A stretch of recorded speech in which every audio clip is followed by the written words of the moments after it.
गृह मंत्रालय ने लोगों को पिग बुचरिंग स्कैम पर चेतावनी जारी की है। इसमें साइबर ठगों को मोटे मुनाफे का लालच देकर ठगी करते हैं। सोशल मीडिया प्लेटफॉर्म और मैसेंजर ऐप से लोगों को फंसाया जाता है। डिटेल्स बता रहे हैं हमारे सहयोगी असीम मनचंदा। पिग बचरिंग स्कैम को समझने की आपको जरूरत है। इस स्कैम के जरिए महिलाएं, युवा और जो बेरोजगार हैं उनको निशाना बनाया जा रहा है। जो स्कैमस्टर हैं वो पहले इनसे क्रिप्टो करेंसी या फिर दूसरा निवेश कराते हैं और उनको वहां पर एक मोटा मुनाफा दिखाया जाता है। जब उसको सुबह भरोसा हो जाता है तो उसके बाद उनके साथ स्कैम कर दिया जाता है। तो गृह मंत्रालय को लगातार इसकी शिकायतें मिल रही हैं। 2024 के 3 महीनों के अंदर जो गृह मंत्रालय है उसको इस पे करीब 44,000 से ज्यादा शिकायतें मिली थी। व्हाट्सएप, टेलीग्राम, यूट्यूब, फेसबुक के जरिए इसको स्कैम को अंजाम दिया जा रहा है और खासतौर पर कि अब सरकार ने उसके ऊपर कार्रवाई करने की भी शुरुआत कर दी है। इसके लिए जो I4C है उसने I4C ने गूगल और फेसबुक के साथ इंटेलिजेंस शेयरिंग का करार किया है, जहां भी इनके विज्ञापन होंगे जिनके जरिए वो दूसरे जो गुलेबल पीपल है उनको निशाना बनाने की कोशिश कर रहे होंगे, वहां पर उनके ऊपर कार्रवाई की जाएगी। ऐसे विज्ञापनों को ब्लॉक कर दिया जाएगा। तो खासतौर पर कि गृह मंत्रालय ये चाहता है कि लोगों को साइबर फ्रॉड से बचाया जाए, तो इसके लिए गृह मंत्रालय ने इसके ऊपर एक चेतावनी भी जारी की है। जी शुक्रिया। कश्मीर घाटी बर्फबारी के बाद से गुलजार है। पूरी घाटी इस वक्त बर्फ की सफ़ेद चादर से ढकी हुई है। गुलमर्ग में तो बर्फबारी से वादी का नज़ारा ही बदल गया है। जिसने भी घाटी के इस नज़ारे को देखा बस देखता ही रह गया है। चेहरे पर खुद ब खुद एक बड़ी सी मुस्कान और आंखों में चमक आ रही है। गुलमर्ग में पेड़ों से लेकर मकानों की छतें बर्फ से लदी हैं। बर्फबारी का लुत्फ उठाने के लिए सैलानी लगातार गुलमर्ग पहुंच रहे हैं। कश्मीर घाटी में पड़ रही कड़ाके की ठंड की वजह से अब पूरे कश्मीर में धुंध छा गई है। विजिबिलिटी बहुत ही कम हुई है।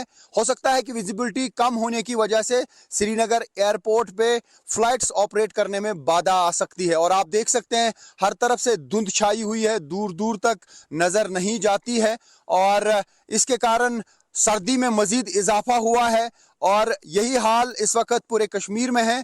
एयरपोर्ट पे भी विजिबिलिटी बहुत कम है। तो ये आप नज़ारा देख सकते हैं, बिल्कुल विजिबिलिटी पुअर है।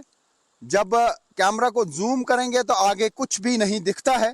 बिल्कुल सब कुछ ढका हुआ है। फॉग की वजह से, धुंध की वजह से कोहरा छाया हुआ है। ठंड भी बहुत ज़्यादा है। नदियां जम जाती हैं सर्दी की वजह से, नदियों का पानी फ्रीज हो जाता है। तो कश्मीर घाटी में आजकल चिल्लाई कलान का मौसम है। चिल्लाई कलान 21 दिसंबर को शुरू होता है, 29 जनवरी को ख़त्म हो जाता है और चिल्लाई कलान में बहुत ज़्यादा सर्दी रहती है। तो ये आप देख सकते हैं, ये एक ब्रिज है और जूम इन करने के बाद अगर दूसरे साइड की बात करें तो ब्रिज के दूसरे साइड से दूर से कुछ भी नहीं दिखता है और इर्द गिर्द ये आप देख सकते हैं क्या हाल है। इर्द गिर्द भी विजिबिलिटी बहुत कम है, यानी फॉग ने पूरे कश्मीर को अपनी लपेट में ले लिया है और सर्दी बहुत ज़्यादा है। और मौसम विभाग का कहना है कि ये फॉग जो है कई दिनों तक इस तरीके से देखने को मिल सकती है, ख़ास तौर से मॉर्निंग टाइम में, जिसकी वजह से लोगों को दिक्कत आ सकती है और शदीद ठंड का सामना करना पड़ सकता है। जी, ये कश्मीर से आपने खबर देखी, लेकिन अब आपको लेकर चलते हैं गुजरात। अहमदाबाद के साबरमती रिवर फ्रंट पर इंटरनेशनल फ्लावर शो का आगाज़ हो गया है। देश विदेश से लाखों फूल से शो कितना आकर्षक हुआ है, इसका जायजा लिया हमारे संवाददाता केतन जोशी ने। फ्लावर शो के अंदर जैसे ही आप प्रवेश करते हैं तो आपका स्वागत बच्चों का फेवरेट कार्टून कैरेक्टर है वो डोरेमोन आपका स्वागत करेगा। और देखिए कि उनको भी उसी फूलों से सजाया गया है जो उनका ओरिजिनल कलर है। साथ ही साथ बच्चों के हीरो छोटा भीम है, उनको भी जो आप टीवी में देखते हैं उसी तरह के वस्त्र में, हालांकि ये सारे वस्त्र है वो फूलों से है। उनके पीछे फैंटम भी है और ढेंचू भी है, पिकासो भी है। तो बच्चों की यहाँ से शुरुआत होती है पूरे फ्लावर शो की। उससे आगे अगर आप जाएंगे तो नरेंद्र मोदी के सुशासन के 23 साल दिखाए गए हैं। जितने भी आप छोटे छोटे बोर्ड दिख रहे हैं उनके अंदर एक QR कोड भी है। उस QR कोड के जरिए आप हर एक योजना को जान सकते हो। जितनी भी यहाँ पर चीजें हैं उनको एक सिर्फ QR कोड से आप जान सकते हैं। वहां से थोड़ा आगे बढ़े तो फ्रेम में सारी चीजें तो नहीं आ सकती, लेकिन गुजरात का जो प्राउड माना जाता है वो एशियाटिक लायन है, वो बड़ा एक कटआउट फूलों से सजाया गया है, जो उनका कलर है ऐसे ही फूल यहाँ पर रखे गए हैं। उनसे आगे आप देखिए तो जो गुजरात में फ्लेमिंगो विदेशी मेहमान जो एक बर्ड के रूप में आते हैं, उनका भी बड़ा कटआउट है।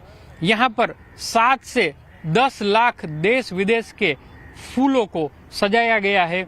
इतना ही नहीं, लेकिन ये तरोताज़ा रहे आने वाले 3 सप्ताह तक, ऐसा भी यहाँ पर प्रयास किया गया है।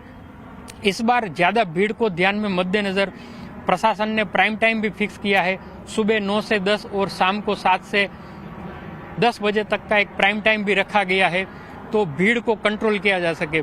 पिछली बार इस फ्लावर शो में कम से कम 20 से 25 लाख लोगों ने यहाँ पर मुलाकात ली थी, तो इस बार भी संख्या उनसे ज़्यादा हो जाए ऐसी पूरी संभावना है।